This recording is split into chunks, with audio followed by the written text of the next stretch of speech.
주님과 친밀하시는 하루가 되시기 바라겠습니다. 오늘 말씀은 출애굽기 19장 7절에서 15절 말씀입니다. 모세가 내려와서 백성의 장로들을 불러 여호와께서 자기에게 명령하신 그 모든 말씀을 그들 앞에 진술하니 백성이 일제히 응답하여 이르되 여호와께서 명령하신 대로 우리가 다 행하리이다. 모세가 백성의 말을 여호와께 전하매 여호와께서 모세에게 이르시되 내가 빽빽한 구름 가운데서 내게 임함은 내가 너와 말하는 것을 백성들이 듣게 하며 또한 너를 영영히 믿게 하려 함이니라. 모세가 백성의 말을 여호와께 아뢰었으므로 여호와께서 모세에게 이르시되 너는 백성에게로 가서 오늘과 내일 그들을 성결하게 하며 그들에게 옷을 빨게 하고 준비하게 하여 셋째 날을 기다리게 하라. 이는 셋째 날에 나 여호와가 온 백성의 목전에서 시내산에 강림할 것임이니 너는 백성을 위하여 주위에 경계를 정하고 이르기를 너희는 삼가 산에 오르거나 그 경계를 침범하지 말지니 산을 침범하는 자는 반드시 죽임을 당할 것이라.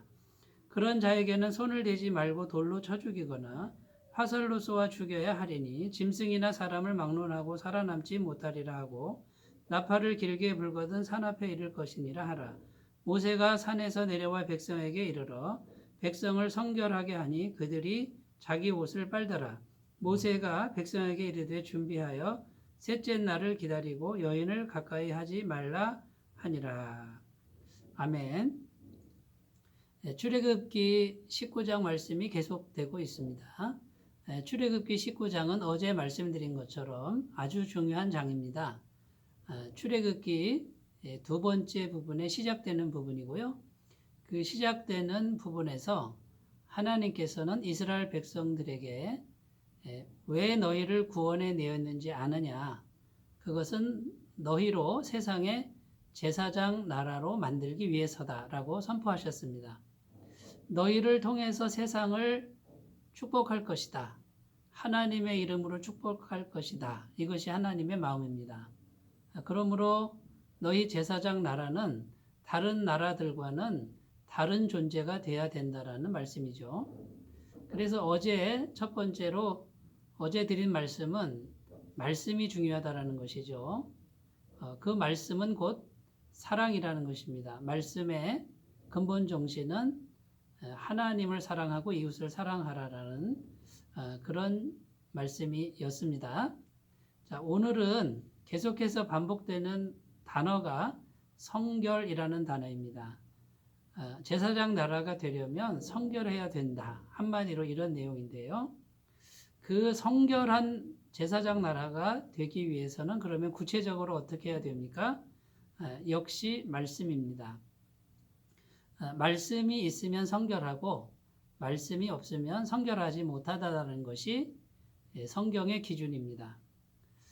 예수님께서 제자들에게 이렇게 말씀하셨죠.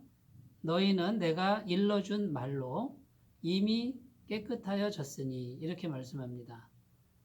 사랑하는 여러분, 우리가 우리 스스로 착한 마음을 먹어야지, 선한 마음을 먹어야지 이것이 기준이 아니고 하나님의 말씀이 우리 속에 있으면 그 말씀이 우리를 깨끗게 하신다라고 하는 이 진리를 받아들이셨으면 좋겠습니다.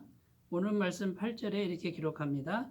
백성이 일제히 응답하여 이르되 여호와께서 명령하신 대로 우리가 다 행하리이다. 모세가 백성의 말을 여호와께 전하매 제사장 나라로 만들겠다 했더니 이스라엘 백성들이 다 준행하겠습니다. 다 순종하겠습니다. 이렇게 말하는 것이죠. 여러분 그러므로 이스라엘 백성들 심령 속에 하나님의 말씀이 이렇게 스며들고 그것이 지켜지고 이 자체가 결국 성결한 하나님의 백성이 되었다라는 것입니다. 제가 어느 날 기독교 방송을 보는데 그 교회 예배실황입니다. 목사님이 설교를 하시는데 거기에 있는 성도들의 모습이 굉장히 진지했습니다. 연필을 들고 노트에 메모를 하는데 엄청나게 많은 숫자가 적어도 몇만 명이나 되는 그 성도님들이 성경을 한 절 한 절 강론하는데 그렇게 진지할 수가 없습니다. 거기에 나오는 말씀을 전하시는 목사님도 성경에 대해서 정말 진지하고 분명하게 말씀을 전하는 그런 모습을 보았습니다. 여러분, 그 교회의 규모나 또 크기나 이런 것보다도 정말 살아있는 말씀에 대한 그런 진지한 분위기, 그것이 제 마음을 사로잡았습니다. 여러분, 오늘날에도 하나님의 말씀을 진지하게 듣는 그 영혼은 변화될 수밖에 없습니다. 말씀에는 능력이 있기 때문입니다.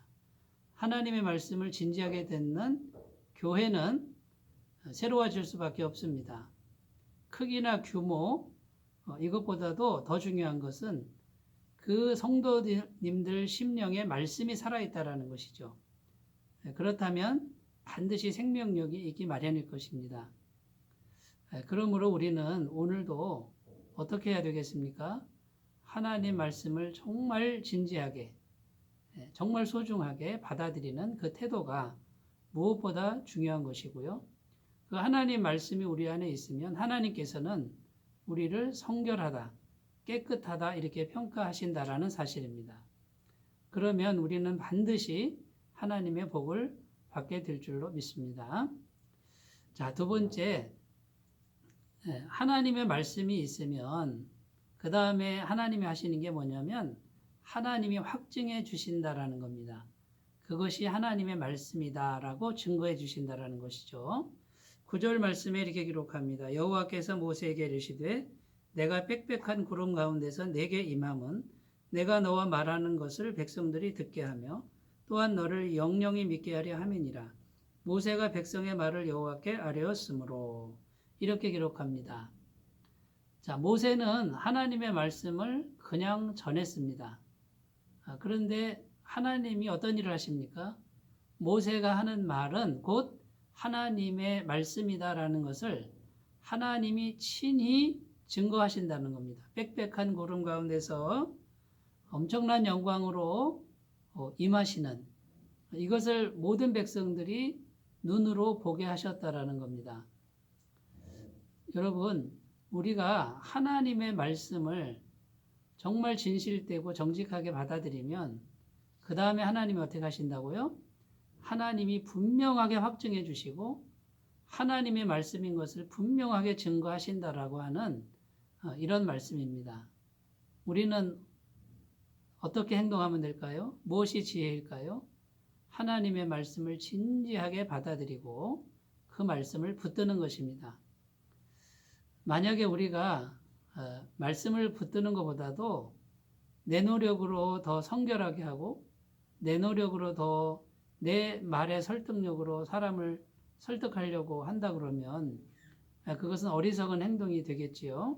사랑하는 여러분, 하나님께서 확증해 주시는 길은 말씀을 붙드는 길이라는 것을 꼭 기억하셨으면 좋겠습니다.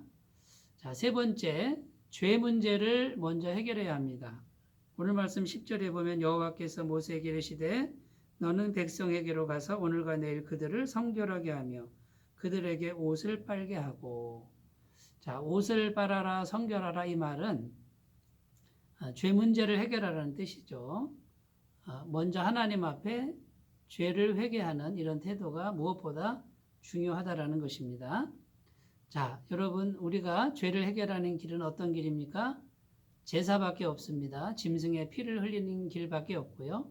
오늘날에는 예수님의 십자가 보혈의 은혜밖에는 없다라는 것입니다.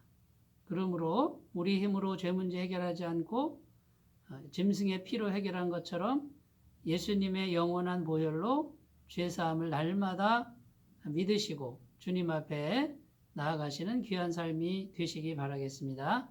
기도합니다. 하나님 아버지, 너희 제사장 나라 이스라엘아 너희는 성결할지어다 이렇게 말씀하셨습니다.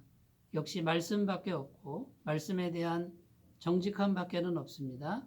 예수님 보혈밖에는 없음을 기억하고 오늘도 날마다 주님 앞에 깨끗함으로 나아가는 우리들이 되게 하여 주옵소서. 예수님의 이름으로 기도드립니다. 아멘.